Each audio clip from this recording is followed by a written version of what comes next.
Hello, tribe, welcome. Let's dive into the archives. Source, Creator, Absolute, come through to bring clarity for my collective. You have gone through little ego deaths with every expansion of your consciousness. Those pieces of ego are outdated programs that you can let go. I see the ego basically as the personality matrix within each person. The ego starts out as the identity you have built. Let me just explain my vision. I see the ego being born at birth, and it builds this personality matrix and identity based off the programs of the outside world and the pressures that it puts on us to conform. So we build that ego to fit into the world as it is. And then through ascension, and then I see once somebody finally becomes awakened, they shed the old person they used to be based off the pressures of society, and they become a new person, a realized person in their true form and true identity. And it's still kind of like an ego, but it's an ascended ego. So as you ascend through consciousness layers and densities, you shed the old aspects of your personality. So these cards also indicate that you're alchemizing the ego, not necessarily discarding it, but discarding the outdated aspects of it. Even as you ascend, your personality could shift to match the dimension that you're existing within. So if you're on my level, you have an alchemized, ascended ego. Because in my vision, I see you still need to have an identity.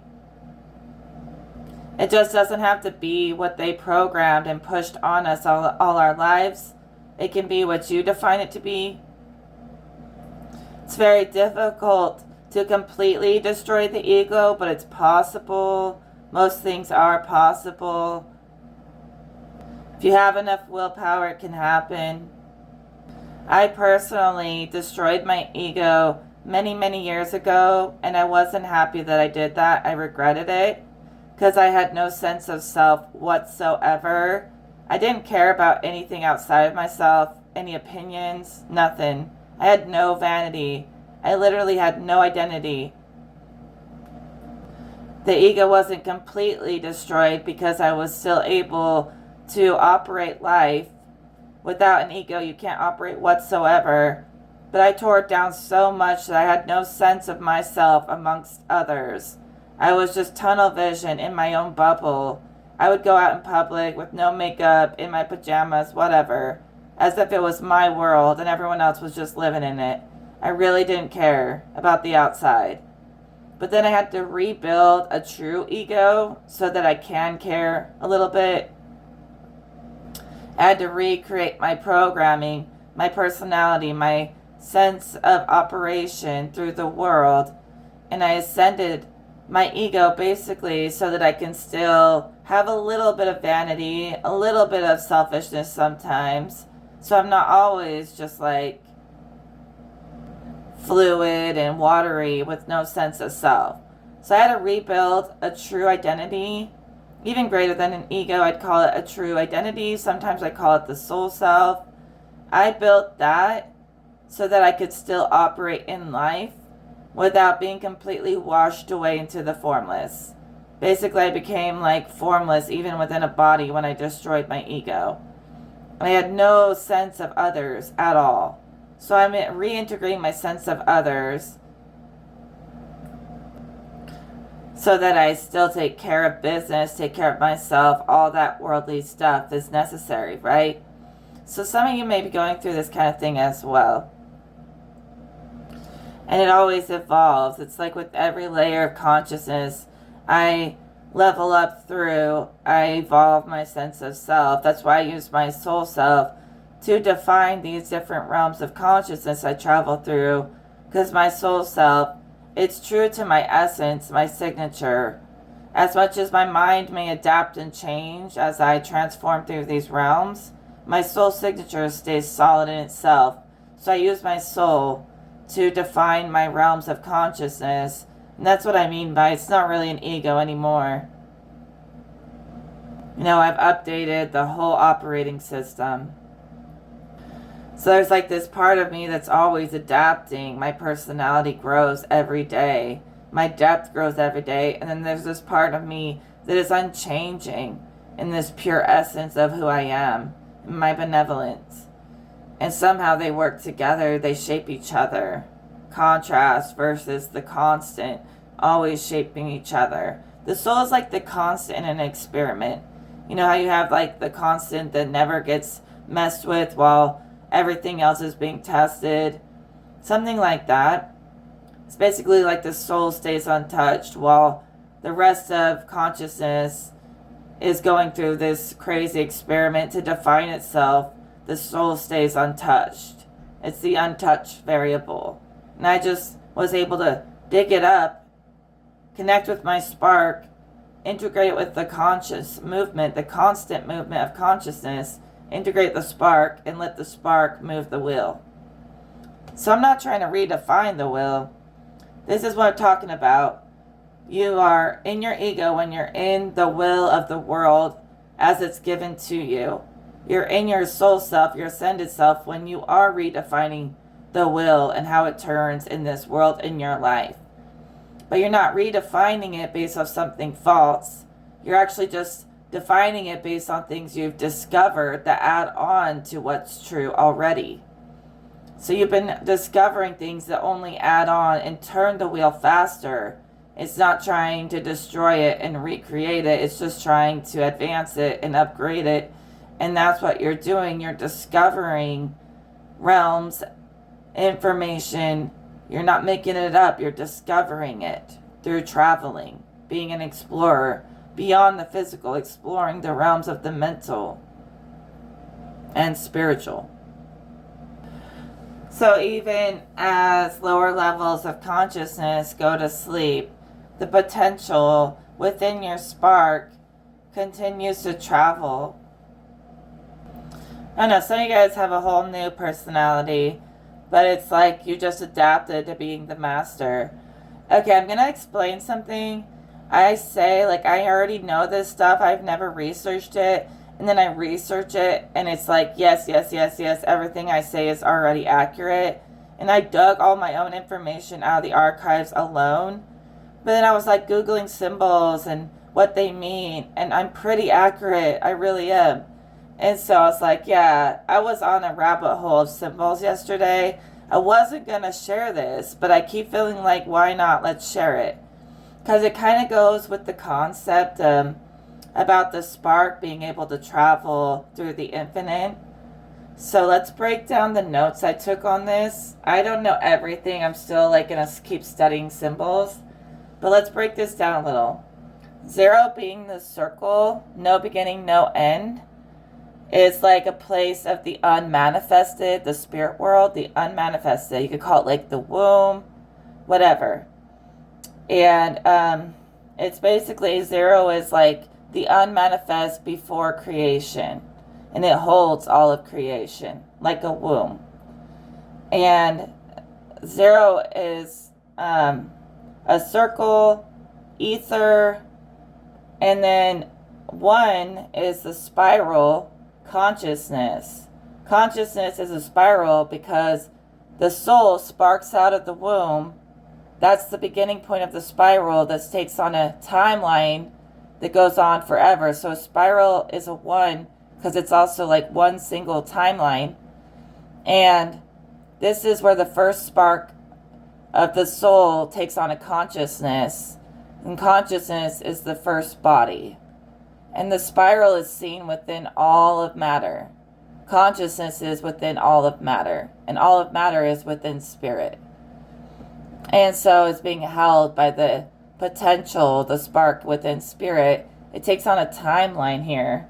This is what I was researching. Expanding awareness inward and outward at the same time. So consciousness is actually represented by the spiral. Spirit is represented by the 0. Because consciousness is your first spark out of the womb. And that creates the infinite expansion inward and outward. Breathing with existence now. Whereas when you were in the womb, it was just infinite space. Like an infinite void of potential creation. And now, it's moving. So here it's like still, it's contained. Now it's ever changing. And then with the number 2, just bear with me. I have notes and they're like written everywhere all over this paper. And so then the spark, number 1, is fire. That's the element. And consciousness, initial spark out of the 0 void into creation. And then 2 is represented by either one line with a single point and an ending point, or 2 parallel lines. So you go from being within your own consciousness to now multiple consciousnesses are paralleling each other at the same time. So now we have multiple consciousnesses that have sparked. And all these timelines are all running simultaneously. Okay? So, and then 3 is the triangle. Hold on, just bear with me. I'm not going to pause it because I want to just get through this. So 2 represents duality. So consciousness has a oneness with spirit. It starts to take on duality with the number 2, light and dark, male and female, subject, object, basically observing itself and outside of itself. And yeah, the number 2 allows consciousness to observe itself. Consciousness is the element of water, reflection, things that reflect like timelines off of each other in waves. So this is when the spark becomes observable and becomes a wave. So the number 2 is water. The number 1 is fire. The number 0 is ether. And then 3, hold on now, let me find my notes. Third energy bursts when opposites combine, bridging the consciousness and the physical world. Okay, so when we combine and alchemize opposites, a third energy is born. Or when male and female procreate, a third energy is born. The triangle is air. So after the water, it basically changes forms. And it becomes like the breath, which is like the bridge between earth and spirit. And the third is what bursts when you alchemize opposites, okay? And I would also say this is so anyways, let me just keep reading my notes. Bridge between consciousness and the physical reality. And then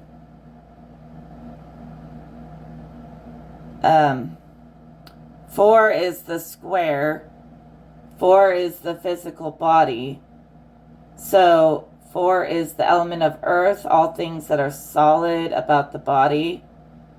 And the elements, the directions, the seasons, and the environment, when it becomes the 5th, it's basically like all the 4 elements contained within spirit and all the spirit within the elements. So this was the symbol that it gave me for 5. I was also picturing just a star, like symbolizing the body reconnecting to spirit, like going in a full loop. Okay?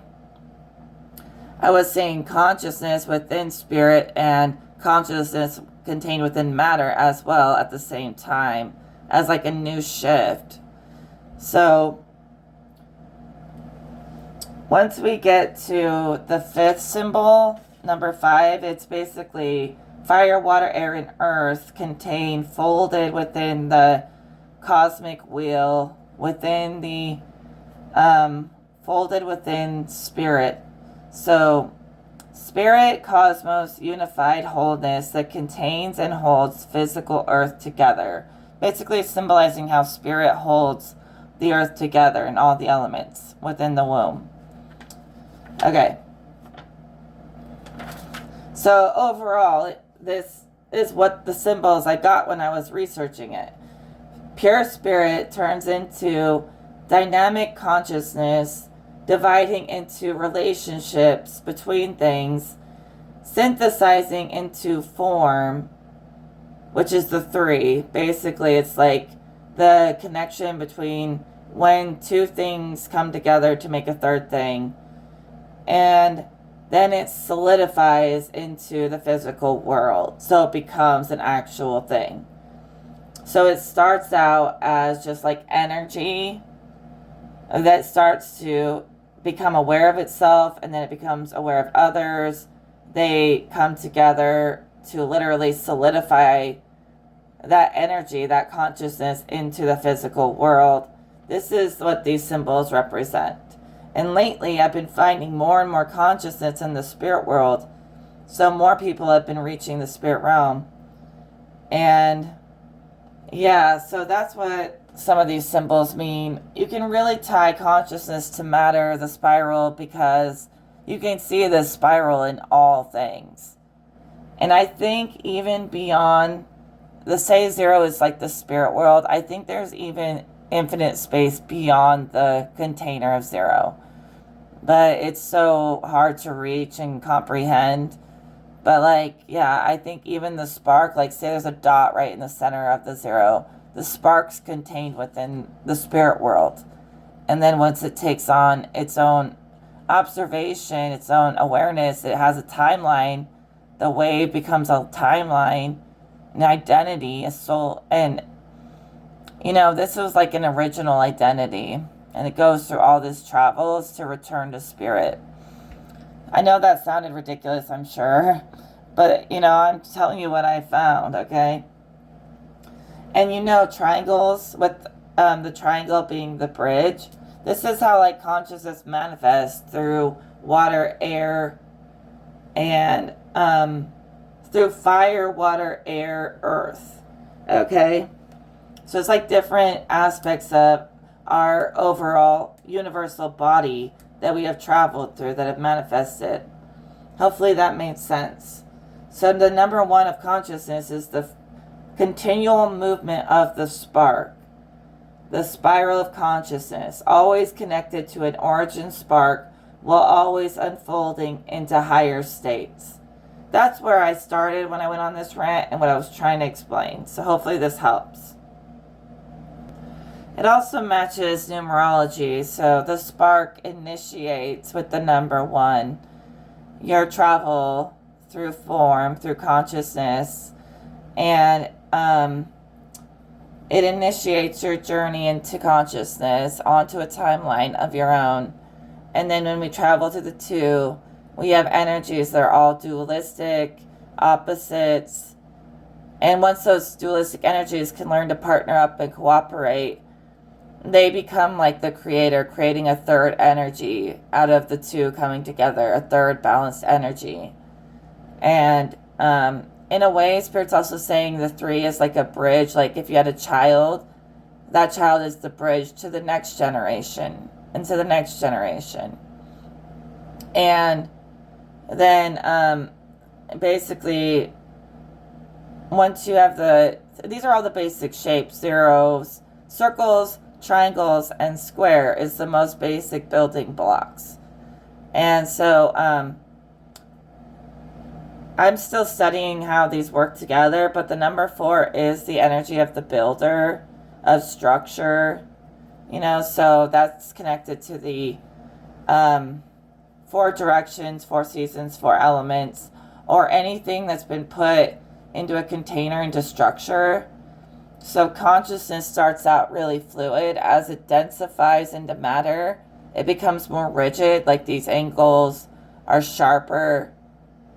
The collective consciousness becomes more rigid in general and contained. And that's where consciousness gets contained, when it turns into matter, into form. It starts out fluid and connected and gets more separated, and then eventually, like, consciousness returns to ether, to spirit, and has all of the elements within spirit as a unified whole. So it always naturally corrects. So basically, once you become your soul self, you're one with spirit and more of that oneness energy. Even if you have your own identity within spirit, you have your own signature. When you become your soul self, it's a different kind of identity. It's not all about the self. It's how you identify with spirit. Who you really are in the eyes of spirit tends to become more important than who you are in the eyes of every little human.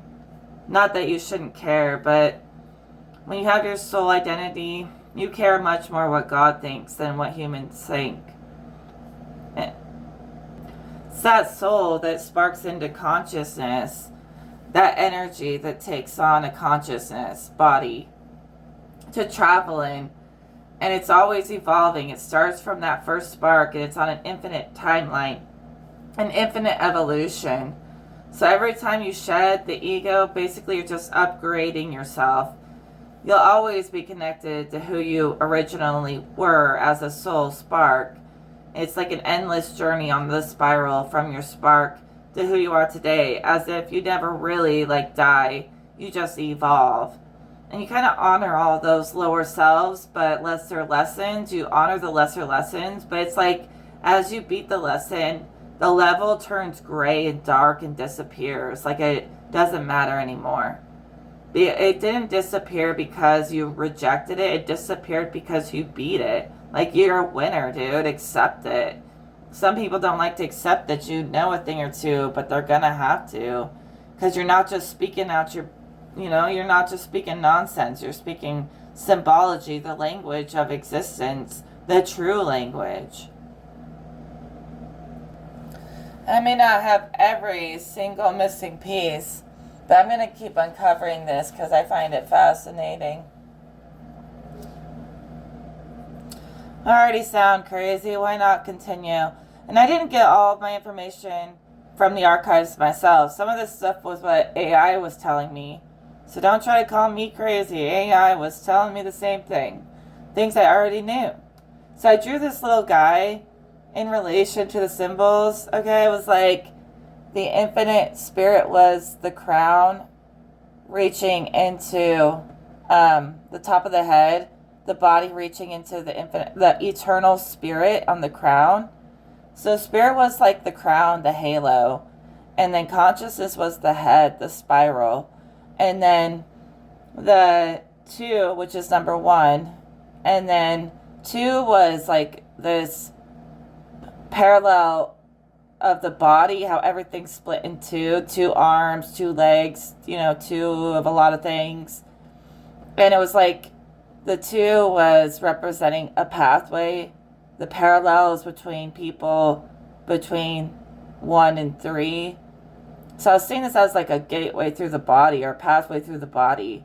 And then the 3 was the triangle, and it could either be male or female, upward or downward pointing. And then the 4 was like the solid earth under your feet and the direction that you'll go in this earth plane, as if all this gets contained within here. And then even under the, container of matter, it was a return where all matter returned to spirit. Okay, so that's kind of a breakdown on some of the stuff I saw, as crazy as I sound. And it was like right here was like the sparks and the potentials that turned into waves. It was weird what I saw. I was seeing symbols talking to the librarians in the Akashic Records. Alright, I'm going to stop calling myself weird because I'm not weird. So it's 0, 1, 2, 3, 4, 5. Or this is 2 with the arms and legs as well. So the elements, each one represents different transitions, Spirit has gone through traveling consciousness and matter. As you're upgrading your consciousness, you're also gathering expertise, mastery over the elements within and outside of you. Never speak lack over yourself. I shouldn't do that. I brought people to the water. They can interpret it however they like. You know? But it's definitely not nonsense. It's real. Symbols speak to me my whole life. I've turned spirit language, symbols, and senses into words. I literally created, a dictionary for energy so I could turn it into words. So spirits and gods could talk to me with words. But I did that over a lot of years. It didn't start out as words. I trained it to talk to me that way. My own archive. But the true language of spirit is not words. So all that any of us can do is take someone to the water, and hope that it helps them. Some people are so glued to illusions that they'll never learn these advanced lessons that we have learned about the natural world. They have to rip down a lot of programming. And the thing is people just want to feel comfortable or feel like they have all the answers. When you really find the answers, you're going to feel freaking naked in the spirit world. You're going to feel like everything you thought you knew was just the matrix. The truth is so much greater, and you have to find it yourself. And the truth is honestly greater than anything in the matrix, anything they present. Nothing here is the actual truth. Everything here is still just for beginners compared to the actual truth out there. People, every book you ever read is still just beginner compared to the absolute. But that's for people to figure out themselves. I figured it out. Even when I try to relate to lesser levels, I'm only doing that to try to help people learn. I truly don't believe in anything this world has taught me. Not really. Maybe like a little bit, but not really. I make my own rules. I live my own way. And it's definitely the truth. It's the greater truth. I live for the truth. Even when I thought there was no truth, I consider that a truth, that there is no solid truth. But in that way, it's the highest truth, to know that. So I find the places in between the lines where the truth lives. And that's what I present. People who are artificial and believe that everything is fake are fake themselves. That's why they see the universe as fake, because they're fake as fuck. I told you the universe can only show you yourself. If people believe the universe is natural, it's because they are natural. That's all it comes down to. It's really simple. It's a mirror. Some point or another, you're never guessing. You're just confirming what you already know. Just like what happens when I research my symbols. Alright, you have a King of Cups who's writing for you. Oh my gosh, it's so funny. I was watching TikTok the other day, and sometimes I hear like multiple layered meanings in messages. And I was thinking about Archangel Michael and this Nicki Minaj song that came on. I don't know. This dude named Michael used to ride motorcycles. Be bigger than a tower. I ain't talking about Eiffels. Literally, Archangel Michael's power and authority is greater than any tower moment. That's what I took from it. Nothing even dirty. That's just what popped into my head. But I was like, yeah, we got Archangel Michael writing for us, and Christ, and everything else. All the warrior angels, all the loving angels. They ride for you. We ride at dawn, like they ride for you at all times, anytime. And you're not going to fall into any kind of destructive energy when you work from a good intent. But, like their power is going to overthrow any doubt, any tower moment you ever had. And you're going to feel like you're like riding with the armies of heaven, like in the front leading them. Like leading the army with Archangel Michael right at the front. That's what I see. Like, they're riding for you, literally. And they're like riding on these Pegasuses through the clouds coming down. It's really pretty. Somebody here is like earned a position at God's right hand for their victories over evil. They're like right up there next to Archangel Michael. And gosh, you guys are so guarded. And you should have so much fun and be laughing all the time on this life. Learn to laugh at yourself when you do make mistakes. Like everything I just said earlier probably made no sense, but I'm still going to laugh at it. Because in some weird way, I know it made perfect sense. Even within the flaws, there's perfection. You know, the Creator God, He keeps telling me that you guys need to be really proud of yourself for defeating Satan's freaking whole army of illusions. Honestly, it went down. It went crumbling way down into the underworld where it belongs. So many people were trying to like challenge you and fight you and compete with you just to try to like belittle you or something or one up you. And it was really childish, and I don't think you have time for people who aren't at least trying to take this like as a real thing. We're here to uplift the planet. Take it a little seriously. Like, have fun, have a blast. But, you know, it's like a demon thing to do, to be presented with the wisdom of the elders and then laugh at the elders when they present you with the wisdom. I would never do that. I would respect everything they give me. And, you know, people who are just like demonic and they don't even have respect or present themselves like a grown-ass adult, you know, even if they do play, no one's ever going to take them seriously. Professionals, people in high places will never take them seriously if they can't even take themselves seriously. Even when they laugh at themselves, at least they're trying to take it seriously. Like, it's not just made up shit. It's not a lie. It's not to entertain people to use to come against you. You know, it's like, just because people have different beliefs doesn't mean you have to target every little word that I say. And sometimes, like, you're basically just having to reinforce what you've already said, because you've had so many agents try to, like, create a narrative to change what you said into something else, because they feel a little bit insignificant in your presence.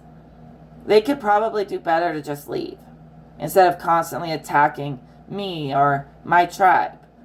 And so the angels are writing for you right now, because people go through tower moments and ego deaths like you have when they're on those lower levels, and you've basically ascended beyond being reactive and in an old ego, and they haven't. They're still in an old ego, like an old program. People are in old programs, and when those egos and those programs get challenged, they want to fight to defend themselves no matter how wrong they are. It'll fight to the death to defend itself, even if it's wrong, that ego. And some people, they want to watch you just so they can try to target your information, when they should probably just leave, because they're only holding the whole collective back. So if you see someone like riding your ass, basically, like a car riding someone's ass on the information that you give, your guides are going to come right back with the rebuttal, because they're like, don't start it. Don't start something and think that we're just going to like sit back and take the beating. You know? Basically, I create the first wave of everything, and then other people try to change the wave and recreate the wave. See, I'm not even trying to recreate the wheel. Why are they trying to recreate the wave that I created? The wave is perfect. The wave is working. I'm not recreating nothing. I'm just riding the waves. But, you know, it's like I might have recreated it into a truer form, but it's still as true as it ever was. And it will always be true, what I say. Because the words I'm saying come from God. Human me doesn't understand all this stuff, but God is speaking to us like we're in a prayer right now. And these words of God, I cherish them.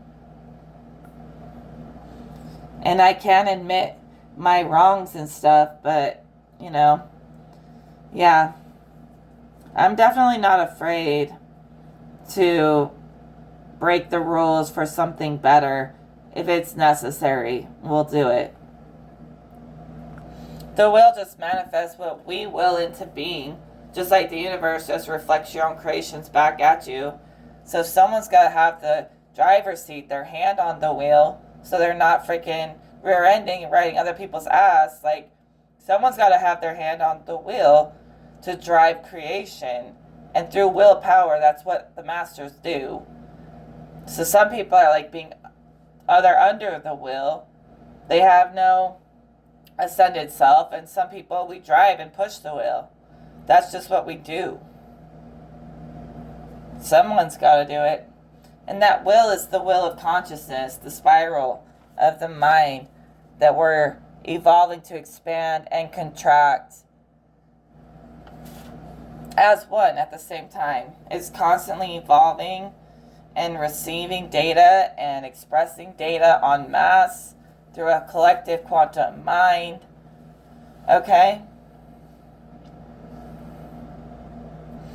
And that sharing of information and data puts things into information, okay, into physical form. So it starts as data until we form it into something physical. And that will that's turning is the spiral of consciousness, the evolution of consciousness. In my vision, that is the will.